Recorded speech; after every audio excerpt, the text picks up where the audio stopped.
मकान आप चाहें जितना बड़ा बना लें और मकान के अंदर का भाग अगर अत्याधुनिक और मॉडर्न तरीके का फैंसी न दिखे तो मकान के अंदर का आकर्षण धूमिल पड़ जाता है। इसी कमी को दूर करने में आज इंटीरियर डेकोरेशन हर जगह हावी हो गया है। चाहे रहने का मकान हो या व्यावसायिक दुकान हो या प्रतिष्ठान या संस्थान या नगर महानगर में आलीशान बिल्डिंग में चल रहा होटल, रेस्टोरेंट, बार, ढाबा हो, हर जगह आज इंटीरियर डेकोरेशन की आवश्यकता पड़ती है। आज वैसे ही इस विधा के शानदार डेकोरेटर सर्वजीत सिंह सोनू जी से बात करते हैं, जो उत्तर बिहार के इंटीरियर डेकोरेशन के बादशाह माने जाते हैं।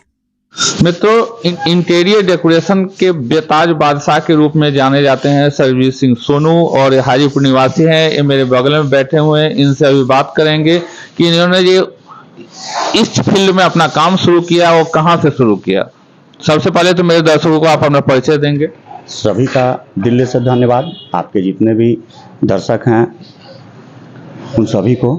यह काम तो मुंबई से स्टार्ट किए थे, उसके बाद फिर धीरे धीरे बिहार आना हुआ।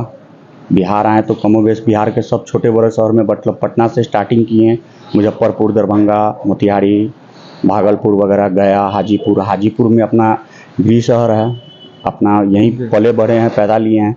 तो लेट स्टार्ट हुआ हाजीपुर में, लेकिन अभी लगातार में अच्छे अच्छे लोग जुड़ रहे हैं हमसे, अच्छा काम हो रहा है हाजीपुर में। अच्छा सोनू जी, एक बताएंगे कि यहाँ पे हाजीपुर में आप कौन कौन से ऐसे इंटीरियर डेकोरेशन का काम किया है जो देखने लायक है, लोग उसको देख सकते हैं?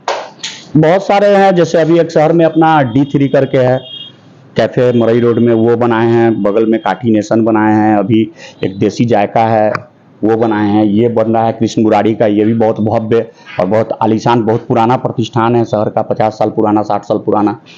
और इनका और भी है रेस्टोरेंट, होटल और भी है कृष्ण मुरारी नाम से, कोनाड़ा में भी है कि यहाँ हम लोग बना रहे हैं अभी। सन्नी जी हैं इसके प्रोप्राइटर, और उनका एक प्रयास है शहर में कुछ खास, कुछ अलग, कुछ नया दिया जाए खाने के हिसाब से। बहुत सारे शहर तो में भरे पड़े हैं रेस्टोरेंट, लेकिन इनका थोड़ा एक नया कॉन्सेप्ट है, नया सोच को लेकर के इंजीनियर हैं और नए सोच को लेकर के शहर में आप बैठे हैं। तो सोनू जी, जैसे आप जो इंटीरियर डेकोरेशन का कार्य करते हैं, तो हम देखे हैं कि आपने कुछ तस्वीरें अभी हमारे मिलने से पहले दिखाई थी कि एकदम टूटा फूटा जीर्ण अवस्था में जो जिसमें कोई लुक नहीं है, जिसका कुछ भी नहीं है, वैसी चीजों को भी आप कितना बेहतरीन तरीके से इंटीरियर डेकोरेशन के माध्यम से दिखाते हैं। लगता है कि जैसे महानगर का कोई ऐसा कैफे है या उस तरह का व्यवस्था है जो यह छोटे से कस्बाई जो शहर है उसमें देखने को मिलता है। तो क्या आप महानगर की जो व्यवस्था है इंटीरियर डेकोरेशन की, वो उसके तुलना में आप कैसा यहाँ आप करते हैं अपनी व्यवस्था में? देखिए, होता क्या है सर, इंटीरियर डेकोरेशन का मतलब ही यही होता है कि जो मतलब जो खराब है, जो अवगुण है जिस जगह को, और उस अवगुण को आप गुण में बदल देते हैं, उसी का नाम इंटीरियर डेकोरेशन है। जो एक मतलब पहले से जो चीज है और उसको एक बेहतर रूप दे देना ही इंटीरियर डेकोरेशन है। और रही बात जो की चीज, अब इसमें भी बहुत सारे जॉनर होते हैं, बहुत सारे मतलब इसका क्लास होता है इंटीरियर डेकोरेशन। तो बड़ा शहर छोटा शहर कुछ मायने नहीं रखता है, जहां पे चाहे हम लोग जिस जगह चाहें। अब ये इंडो वेस्टर्न कल्चर में हम लोग लेके पकड़ के चले हैं। जरा हमारे दर्शकों को उठ के जरा दिखाएंगे वैसा कुछ जिसको हम लोग कैमरे में शूट कर सकें। जैसे सर ये पूरा फॉल सीलिंग किया जाए, यहाँ का ये बैकग्राउंड, मतलब ये जो काउंटर का बैकग्राउंड है ये है। यहाँ पे हम लोग एक छोटा मोटा कोई पार्टी वगैरह या बर्थडे वगैरह हो रहा है तो वहाँ पे हम लोग केक वगैरह काटने के लिए बैकड्रॉप तैयार कर रहे हैं वहाँ पे अपने हिसाब से। ये हम लोग का फ्रंट एलिवेशन हो जाता है, जो मेन रोड से एक रूप सामने से नजर आए उस टाइप का। और ये जो है यहाँ पे एक टेबल होगा, जो जैसे मान लीजिए टेबल में करके हम लोग यहाँ पे केक वगैरह कटिंग किया जा सकता है या कोई तरीके का ये सब टाइप का, ये सब चीज है। किस नाम से फॉर्म खुल रहा है? ये फॉर्म गोल्डन बाउल के नाम से है। गोल्डन बाउल जी, गोल्डन बाउल। तो गोल्डन मीन्स तो सोना होता है, वॉल मीन्स कटोरा होता है। तो वही मतलब सुनहरा कटोरी के नाम से है। और एक अच्छा पैकेज सन्नी जी ने प्रयास किया है हाजीपुर को लोगों को देने का, और हम उनके साथ हैं। तो आपका क्या प्रयास है इस शहर को, या जो उत्तर बिहार का जो शहर है, जैसे मुजफ्फरपुर में अपना कुछ काम? बहुत सारा मुजफ्फरपुर में भी है, द सिनेमा किया हुआ है, बहुत सारा रेस्टोरेंट बनाया हुआ है मुजफ्फरपुर में। अभी एक हाल फिलहाल बनाए हैं क्लब, वो भी काम किया हूँ।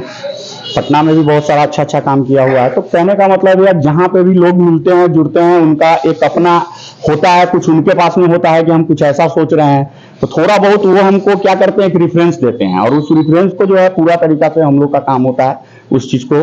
क्या खर्च पड़ता है इसके इंटीरियर डेकोरेशन में, उसके बारे में थोड़ा सा? अकॉर्डिंग टू डिजाइन, हम लोग क्या डिजाइन सेलेक्ट करते हैं, क्या मटेरियल सेलेक्ट करते हैं, क्योंकि इंटीरियर डेकोरेशन का रेट का जो ऊपर नीचे होता है, selection of material, selection of design के अकॉर्डिंग होता है। तो जैसे साइज के हिसाब से तो होता है, उसके साथ मटेरियल के हिसाब से होता है, सबसे मेन मटेरियल होता है इंटीरियर डेकोरेशन। अभी तक आपने मतलब मिनिमम कितना एक्सपेंस का इस तरह के इंटीरियर डेकोरेशन किया? हम 2-2, 3-3 करोड़ तक का काम कर चुके हैं अभी अपना हाजीपुर।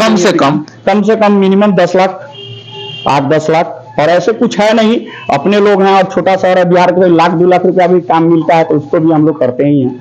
किसी छोटे से ऑफिस को अगर वो डेकोरेट करना है तब कैसा हो जाएगा? मतलब बताएं सर कि जो अकॉर्डिंग तो हम लोग थीम क्या लेते हैं। अब ऑफिस में सिर्फ अब काउंटर बनाना है, सोफा सेट बनाना है, पूरा ऑफिस का एक तैयार करना है, तो उस हिसाब से उसका रेट का फ्लक्चुएशन होता है, और कोई बात नहीं है। वो देखने के बाद तय करना। जी जी जी जी, हम लोग डिजाइन देते हैं, 3D डिजाइन देते हैं, 3D 2D पहले दिखाना होता है, लोगों को देख लेते हैं, उसके अकॉर्डिंग जो होता है रेट हम लोग देते हैं, फिर बातचीत होती है पार्टी के साथ में, जो हुआ फाइनल करके हम लोग करते हैं। तो चलिए आपको बता दें कि सोनू जी, सरबजीत सिंह सोनू इनका नाम है, और इन्होंने इनका मानना है कि ये जो उत्तर बिहार का जो कुछ शहर है जहाँ पे बेहतरीन कैफे रेस्टोरेंट खुलता है, यह इनके हवाले होता है। वो इंटीरियर डेकोरेशन यह ऐसा करते हैं जैसे लगता है कि दिल्ली मुंबई का जो कैफे है या रेस्टोरेंट है उस तरह का सजाने में विश्वास रखते हैं, और उस तरह का काम भी करते हैं। इनके कारीगर और इनके सहयोगी भी बाहर से ही आते हैं।